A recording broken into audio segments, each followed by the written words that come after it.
It all started 3 days before Christmas, during one of the coldest winters our small town had ever seen.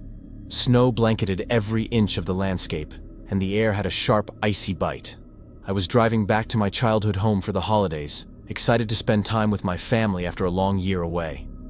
The journey was peaceful until the snowstorm hit. The highway disappeared under thick layers of snow, and visibility dropped to near zero. I decided to pull off onto a side road that led to a rest stop, hoping to wait out the worst of it. The little diner there was almost empty except for an elderly couple sitting by the window and a lone man dressed as Santa Claus at the counter. The Santa caught my attention right away. His suit looked old and faded, like it had been worn for decades. The beard was real but unkempt, yellowed at the edges. When he turned his head toward me, his eyes didn't twinkle like you'd expect. Instead, they were dark, heavy, and unsettling. I took a seat in a booth near the back, not wanting to draw attention. The waitress came over, poured me a coffee, and muttered, "Be careful on the roads. They're saying it'll get worse before it gets better." I nodded and tried to relax, but I couldn't shake the feeling that Santa was watching me.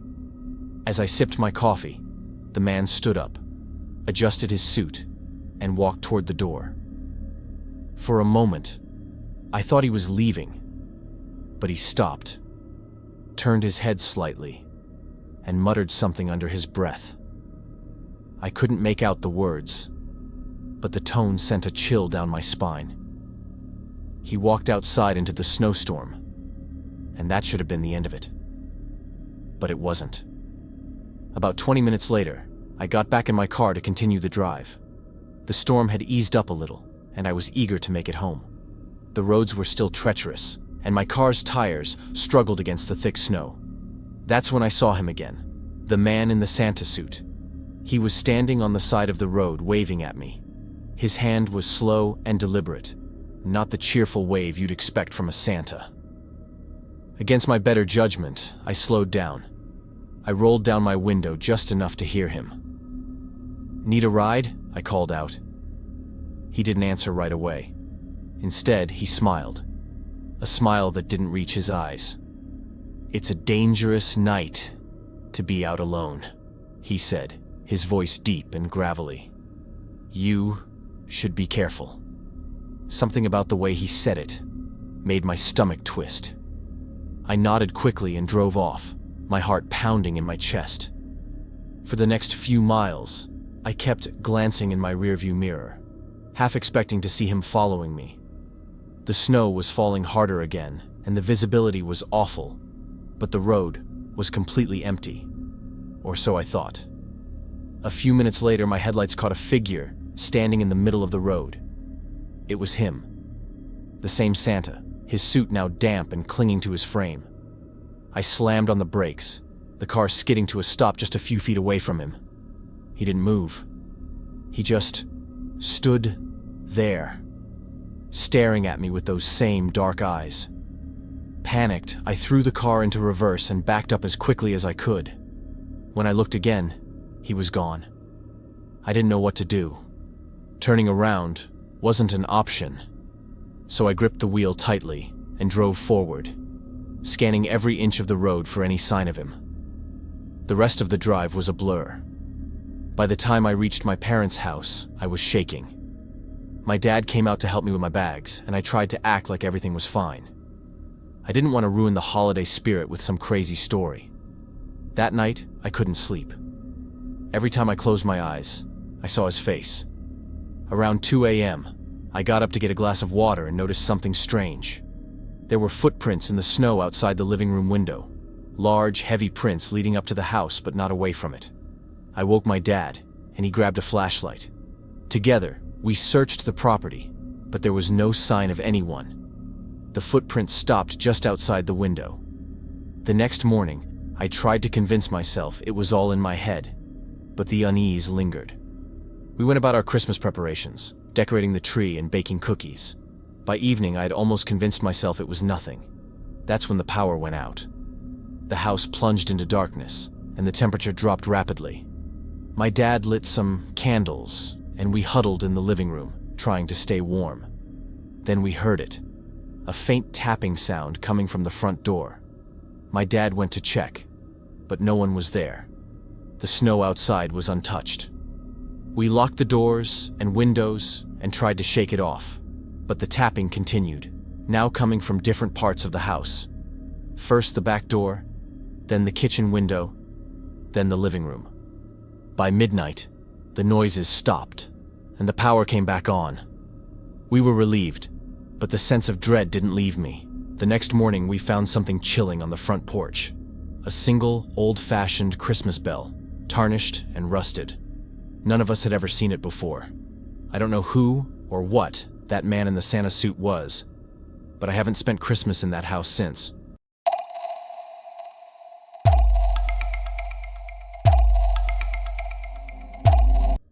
It was Christmas Eve, and for the first time in years, I was spending it alone. I had planned to visit my parents, but the snowstorm hit earlier than expected, blanketing the roads and cutting off travel. My small rental house was miles from the nearest neighbor, perched on the edge of a dense, shadowy forest. As the storm picked up, even the comforting glow of distant porch lights vanished, swallowed by the snow and darkness. The house itself wasn't much to look at. An old, single-story place with warped wooden floors and windows that rattled in their frames. It had charm during the day, but felt oppressive at night, especially in winter. Still, I tried to make the best of it. I put on some Christmas music, made a mug of hot chocolate, and settled on the couch under a blanket. The tiny artificial tree I'd set up earlier twinkled faintly in the corner, its glow soft and warm. The storm outside raged, wind battering the house and howling like an animal in pain. I'd convinced myself the night would pass quietly. That optimism didn't last long. Around 9 p.m., the power went out. The Christmas lights flickered once, twice, and then died, plunging the room into darkness. I groaned, fumbling for my phone to use as a flashlight, but the battery was almost dead. Swearing under my breath, I grabbed the flashlight from the kitchen drawer and lit a few candles I had on hand. The flickering flames cast long, uneven shadows across the walls, making the small house feel even more unfamiliar. I was debating whether to head to bed when I heard the first knock. It was faint, almost timid, but distinct. 3 knocks, slow and deliberate. Knock, knock, knock. I froze. My house wasn't the kind of place anyone would visit, especially during a storm like this. There were no neighbors nearby, and the nearest road was a quarter mile away. Still, I told myself it could be someone stranded, needing help. Gripping the flashlight tightly, I approached the front door. "Hello?" I called out, my voice trembling. Silence. I pressed my eye to the peephole, but there was nothing. The porch light was out, leaving the yard shrouded in darkness. I hesitated for a moment before unlocking the deadbolt and opening the door a crack. The wind howled as snow swirled inside, but no one was there. I stepped onto the porch, shining the flashlight into the yard. The beam illuminated the snow, pristine and untouched. No footprints. A shiver ran down my spine. I closed the door quickly, locking it and double-checking that the latch was secure. "It's just the wind," I muttered to myself, trying to sound convincing. But something about the knock felt deliberate, human. I tried to distract myself by reading, but I couldn't focus. Every creak of the house set me on edge, and the flickering candlelight seemed to make the shadows move. I was just starting to calm down when the knocking started again. This time, it was at the back door. Knock, knock, knock. My stomach dropped. The back door led to a small deck overlooking the forest. There was no reason anyone should be there. I crept through the kitchen, every nerve on edge. The knocking continued, slow and steady, as if whoever, or whatever, was on the other side was in no hurry. When I reached the door, I hesitated. "Who's there?" I asked, my voice barely above a whisper. The knocking stopped, I pressed my ear to the door, straining to hear anything over the wind. For a moment, there was only silence. Then, faintly, I heard something scratching at the wood, like nails or claws. I stepped back, heart pounding, and yanked open the door. The cold hit me like a slap, but the deck was empty. Just like before, the snow was untouched. Not a single footprint in sight. My flashlight beam swept across the yard and into the trees, but there was nothing there. I slammed the door shut and locked it, my breath coming in short, panicked gasps. Something wasn't right. I spent the next hour pacing the house, checking the locks on every window and door. I tried to convince myself that it was just the storm playing tricks on me, but then the sound started again. Soft, rhythmic tapping coming from the windows. Tap, tap, tap. I froze, staring at the curtains. The tapping moved from one window to the next, as if something was circling the house. The wind couldn't do that. I gathered my courage and pulled back the curtain. Nothing. The yard was empty, the snow unbroken. But the tapping continued, now coming from the living room. I ran back, clutching the flashlight like a weapon, and whipped open the curtains. Again, there was nothing. But I couldn't shake the feeling that I was being watched. The tapping stopped, replaced by silence so profound it felt deafening. I sat on the couch, clutching my flashlight, listening for anything out of the ordinary. That's when I heard the breathing.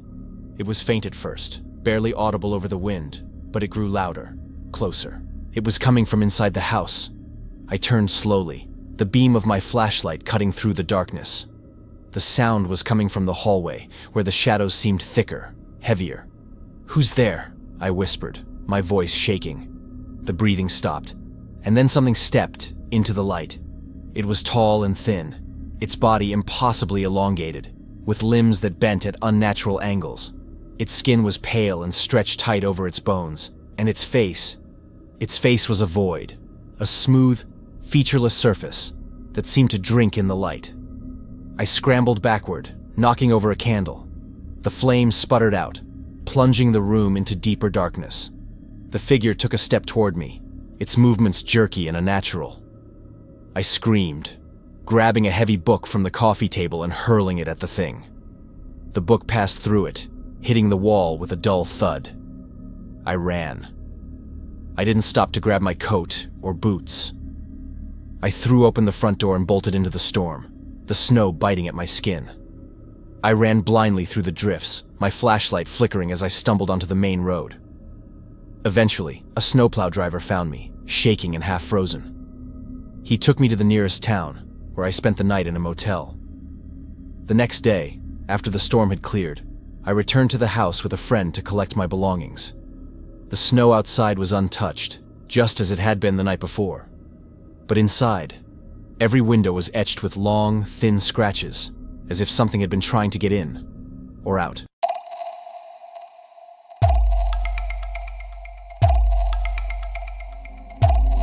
Every year, I go all out for Christmas. I love the tradition of decking out my old farmhouse, stringing lights along the porch, setting up a towering tree, and baking more cookies than one person could ever eat. But this year felt different. It wasn't just the biting cold or the relentless wind rattling the windows. There was an unease in the air, a weight I couldn't shake. I'd moved to this rural corner of New Hampshire 5 years ago, seeking solitude. My nearest neighbor was 2 miles down the road, and I liked it that way. It meant no interruptions, no distractions, just me and my traditions. But as I set up my tree that Christmas Eve, I couldn't ignore the sense that I wasn't alone. It started small. At first, I chalked it up to paranoia. The faint sound of crunching snow outside, like footsteps. A shadow passing quickly by the window. The farmhouse creaked and groaned, as old houses do. But tonight, every noise felt deliberate, calculated. By 9 p.m., I had convinced myself it was just the wind. I settled into my favorite armchair with a cup of cocoa, the twinkling lights of the tree casting warm patterns on the walls. I had just started a classic Christmas movie, when the power cut out. The screen went black. The string lights died. The heater stopped its steady hum, leaving me in silence except for the howl of the wind outside. The room was plunged into darkness, save for the faint glow of the moonlight filtering through the frosted windows. I sighed, grabbed a flashlight from the kitchen drawer, and went to check the breaker in the basement. The wooden steps groaned under my weight as I descended into the cold, musty cellar. The flashlight's beam flickered over the cobwebbed walls, and for a moment, I thought I saw something move in the corner.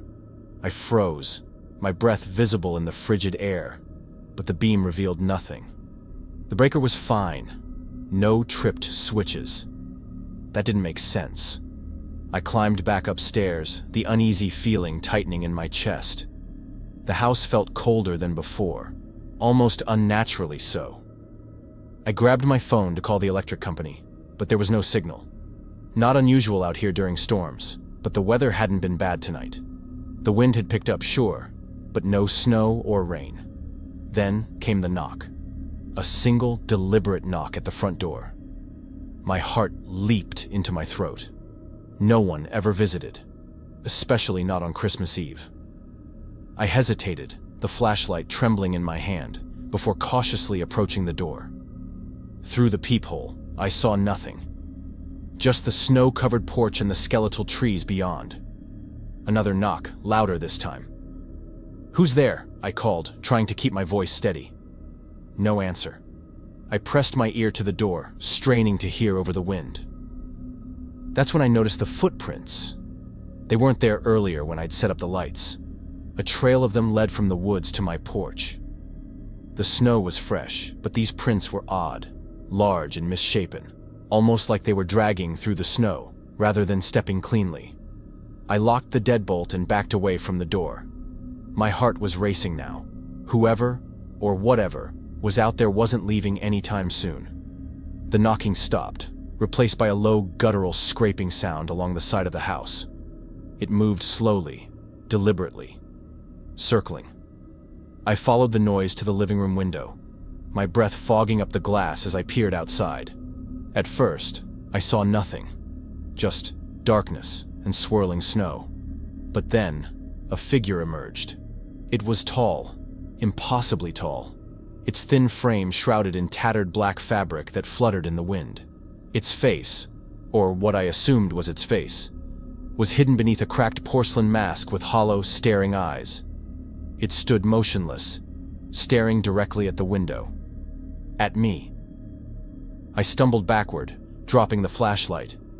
The beam rolled across the floor, casting eerie shadows on the walls. My mind raced. This had to be some prank. Maybe a late-night caroler taking things too far. But then it spoke. Let me in. Its voice wasn't human. It was a guttural rasp that made my skin crawl. The thing didn't move its mask, but the words seemed to echo from everywhere at once. I grabbed the fire poker from the hearth, gripping it tightly as I backed toward the kitchen. "You're not welcome here," I shouted, my voice cracking. The thing outside tilted its head, as if amused. Then it reached up with impossibly long fingers and began scratching at the window. The sound was sharp and unbearable, like nails on a chalkboard. I clapped my hands over my ears and bolted into the kitchen, slamming the door behind me. I crouched in the corner, trembling, the fire poker still clutched in my hands. The scratching continued, growing louder, more frantic. And then, just as suddenly as it began, it stopped. The silence was worse. I stayed there for what felt like hours, every creak of the house making me flinch. Finally, I mustered the courage to return to the living room. The figure was gone. Relief flooded me, but it was short-lived. As I turned back toward the kitchen, I saw them. Footprints. Wet, misshapen footprints leading from the front door to the basement. I stared in horror as the basement door creaked open, revealing nothing but darkness. Then came the voice again, closer this time. "I'm already inside."